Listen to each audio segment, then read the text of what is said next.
રાસાયણિક ગતિકી, chemical kinetics. નામ સાંભળીને થોડું અઘરું લાગે, બરાબર? પણ ચિંતા ના કરો, આનો કોન્સેપ્ટ એકદમ સીધો જ છે. સીધા શબ્દોમાં કહીએ તો આ છે ગતિનું વિજ્ઞાન. એટલે કે કેમિસ્ટ્રીની આ બ્રાન્ચ આપણને એ સમજવામાં મદદ કરે છે કે કોઈપણ કેમિકલ રિએક્શન એ કેટલી ફાસ્ટ કે કેટલી સ્લો થાય છે, અને સૌથી અગત્યનું એવું શા માટે થાય છે. જુઓ, કોઈ પણ કેમિકલ રિએક્શનને સમજવા માટે છે ને 2 મોટા સવાલ પૂછવા પડે. પહેલો સવાલ, શું આ રિએક્શન થવું પોસિબલ છે? આ સવાલનો જવાબ આપણને થર્મોડાયનેમિક્સ એટલે કે ઉષ્માગતિશાસ્ત્રમાંથી મળે. દાખલા તરીકે, શું હીરો ગ્રેફાઇટમાં ફેરવાઈ શકે? થર્મોડાયનેમિક્સ કહે છે હા, બિલકુલ થઈ શકે છે. પણ પછી આવે છે બીજો અને મારા મતે સૌથી વધુ ઇન્ટરેસ્ટિંગ સવાલ. ઓકે, થઈ તો શકે છે, પણ કેટલી વારમાં? કેટલી ઝડપથી? અને આનો જવાબ એ આપણને કાઇનેટિક્સ આપે છે.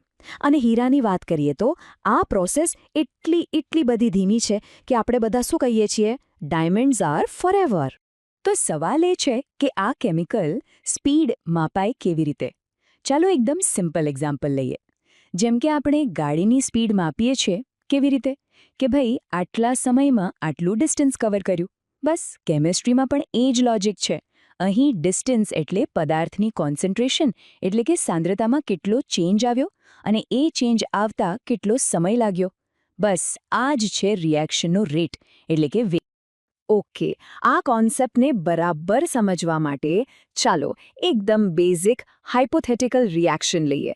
માની લો કે આપણી પાસે એક રિએક્ટન્ટ એટલે કે પ્રક્રિયક આર છે, જે સીધું જ એક પ્રોડક્ટ એટલે કે નિપજ પીમાં કન્વર્ટ થાય છે. હવે આ રિએક્શનનો રેટ માપવા માટે આપણી પાસે 2 રસ્તા છે. પહેલો, આપણે એ ટ્રેક કરી શકીએ કે આપણો રિએક્ટન્ટ આર કેટલી સ્પીડથી ગાયબ થઈ રહ્યો છે એટલે કે વપરાઈ રહ્યો છે. અથવા તો બીજો રસ્તો, આપણે એ જોઈ શકીએ કે પ્રોડક્ટ પી કેટલી સ્પીડથી બની રહ્યો છે. વાત તો એક જ થઈ, રાઈટ? પણ અહીંયા એક નાની પણ બહુ ઇમ્પોર્ટન્ટ વાત છે. જ્યારે આપણે રિએક્ટન્ટ આરના ગાયબ થવાનો રેટ માપીએ ત્યારે ફોર્મ્યુલામાં માઇનસ સાઇન લગાવીએ છીએ. કેમ? કારણ કે એની કોન્સન્ટ્રેશન તો ઘટી રહી છે. અને રેટ એટલે કે વેગ આપણે હંમેશા પોઝિટિવ વેલ્યુમાં જ બતાવીએ છીએ. એટલે એને પોઝિટિવ કરવા માટે આપણે આગળ માઇનસ લગાવી દઈએ છીએ. અને હવે વાત થોડી વધુ ઇન્ટરેસ્ટિંગ બનવાની છે. આપણને એમ લાગે કે કોઈ પણ રિએક્શન એક કોન્સ્ટન્ટ સ્પીડથી ચાલતી હશે, બરાબર ને? પણ રિયાલિટીમાં એવું નથી હોતું. ચાલો એક રિયલ એક્ઝામ્પલ જોઈએ. બ્યુટાઇલ ક્લોરાઇડનું હાઇડ્રોલિસિસ. આ ટેબલમાં ડેટા જુઓ. જેમ ટાઈમ આગળ વધે છે, 0 સેકન્ડ, 50 સેકન્ડ, 100 સેકન્ડ, એમ રિએક્ટન્ટનું કોન્સન્ટ્રેશન સતત ઘટતું જાય છે. આ તો દેખીતું જ. પણ ખરી મજા હવે છે. જો આપણે અલગ ટાઈમ ઇન્ટરવલ માટે એવરેજ રેટ કેલ્ક્યુલેટ કરીએ તો એક ક્લિયર પેટર્ન દેખાશે. જો શરૂઆતમાં 0 થી 50 સેકન્ડમાં રેટ છે 1.90, પછી ધીમો પડીને 1.70 થયો અને છેક છેલ્લે જો રેટ ઘટીને માત્ર 0.40 રહી ગયો. મતલબ કે રિએક્શન જેમ આગળ વધે છે એમ ધીમું પડતું જાય છે. અને એનું કારણ પણ સિમ્પલ છે. શરૂઆતમાં રિએક્ટન્ટના મોલેક્યુલ્સ ભરપૂર હોય છે, એટલે એમની વચ્ચે ટક્કર વધુ થાય અને રિએક્શન ફાસ્ટ ચાલે. પણ જેમ રિએક્ટન્ટ વપરાતો જાય, ટક્કર ઓછી થાય અને રેટ ઘટી જાય. આના લીધે એક પ્રોબ્લેમ ઊભો થાય છે. એવરેજ રેટ તો આપણને આખા ટાઈમ પીરિયડની સરેરાશ સ્પીડ આપે છે. પણ મારે એ જાણવું હોય કે રિએક્શન શરૂ થયા પછી બરાબર 200મી સેકન્ડે એની એક્ઝેક્ટ સ્પીડ શું હતી? તો શું કરીશું? એવરેજ રેટ તો એ નહીં બતાવી શકે. તો સવાલ એ છે કે કોઈ એક પર્ટિક્યુલર મોમેન્ટનો, એક ચોક્કસ ક્ષણનો રેટ કેવી રીતે શોધવો? અને આનું સોલ્યુશન છે ઇન્સ્ટન્ટેનિયસ રેટ એટલે કે ત્વરિત વેગ. ફરીથી આપણી ગાડીવાળું એક્ઝામ્પલ યાદ કરો. એવરેજ સ્પીડ એટલે શું? કે તમે અમદાવાદથી વડોદરા ગયા એ આખી જર્નીની સરેરાશ સ્પીડ. પણ ઇન્સ્ટન્ટેનિયસ સ્પીડ એટલે શું?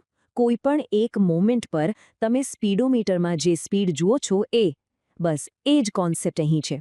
મેથેમેટિકલી કહીએ તો જ્યારે ટાઈમ ઇન્ટરવલ એટલે કે ડેલ્ટા ટી લગભગ 0ની નજીક પહોંચી જાય ત્યારે જે રેટ મળે એને ઇન્સ્ટન્ટેનિયસ રેટ કહેવાય. ઓકે, અત્યાર સુધી આપણે જે વાત કરી એ સિમ્પલ રિએક્શન્સની હતી જ્યાં એક આરમાંથી એક પી બનતો હતો. પણ રિયલ લાઈફમાં મોટાભાગના રિએક્શન્સ આવા નથી હોતા.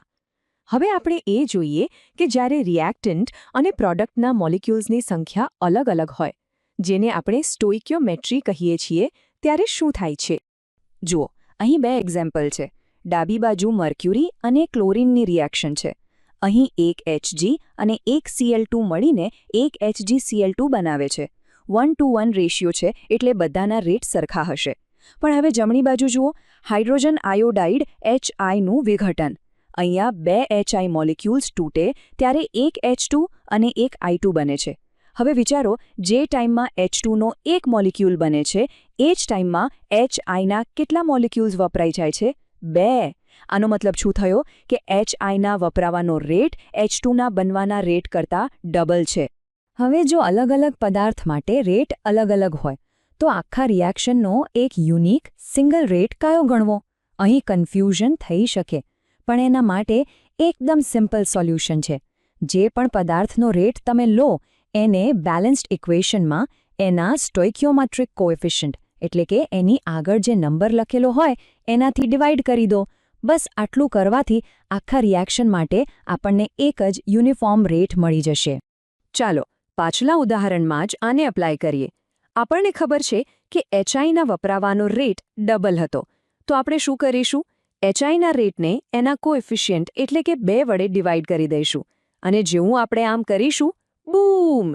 હવે HIનો રેટ, H2નો રેટ અને I2નો રેટ ત્રણેય ઇક્વલ થઈ ગયા. અને આ જ છે આખા રિએક્શનનો ઓવરઓલ રેટ. ચાલો હવે થિયરી બહુ થઈ. આપણે જે પણ શીખ્યા એને એક રિયલ પ્રોબ્લેમમાં એપ્લાય કરીને જોઈએ. આપણી પાસે એક રિએક્શન છે, N2O5નું વિઘટન. આપણને ડેટા આપેલો છે. શરૂઆતનું કોન્સન્ટ્રેશન હતું 2.33.